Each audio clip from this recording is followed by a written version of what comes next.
That night you said you saw that Bev, I can't remember the officer's name, the police officer? Hosker. Hosker, Yes. take out of the trunk what appeared to be 2 bleach bottles? Yes. Do you have any idea what those may have been for, or did you see what they were used for? I didn't see. I learned later through talking to other people that the body had been bleached, so froze in order to set the time of death off. So if that's what you're implying that happened. I believe because she left the Brotherhood of the RCMP that they were scared that she would come forward because she could yes, conscience.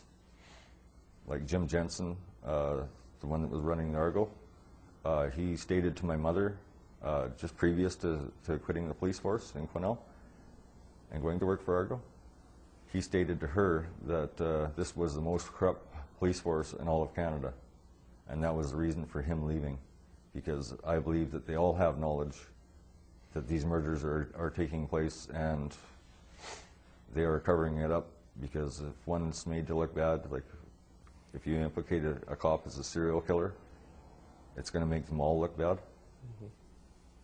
So do you think they're getting orders from higher up, or do you think it's just I believe that from what I've been through and all the police stations that I've talked to, that it is being covered up from the toppest ranks of the RCMP.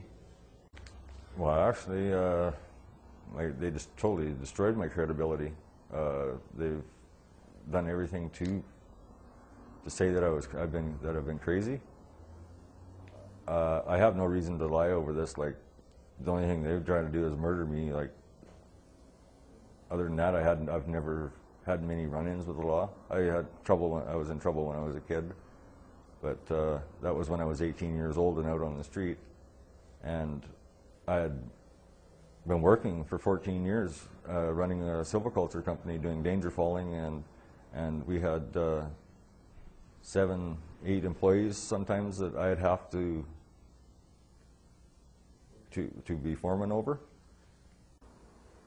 I even went to mental health after all this and spoke with a counselor, and he even said, well, this doesn't sound right, what you're telling me. And he set me up for a brain scan in Prince George.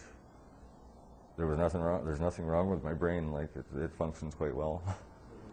Do you have any recent criminal reports, say in the last 15 years or so? I have 2 impaireds in the last 15 years, and the last impaired was them trying to trap me out at my house.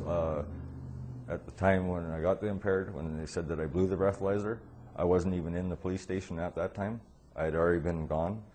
I'd only had 3 beer, and yet it said that I blew .14 and 1.5. And all they were trying to do was entrap me out at my property out rural, and so that I couldn't travel anywhere. And they took the superintendent of motor vehicles just took my driver's license for a period of 3 years. So now I'm stranded. Like, I don't drive. Okay, when did they take your driver's license? 2000. Took them 2.5 years to put me into court. It was a month before they tried killing me. Yeah, they given me the impaired.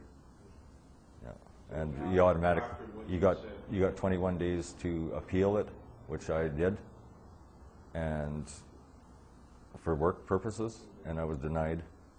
And then you automatically lose it for 90 days, and it was during that 90 days that they come and tried to murder me in my house. And on that night that they tried to murder you, afterwards you went and spoke to all of those people.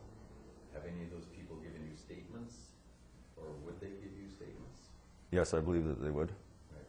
And these people are still available and alive? Except for Dorothy. Dorothy just passed away, but the rest of my witnesses that I actually am scared to say their names, because of the threat against them. That's right, but there are people that could verify the story of that night that you showed up in that condition. Yes. Saying that story immediately after that event. Yes.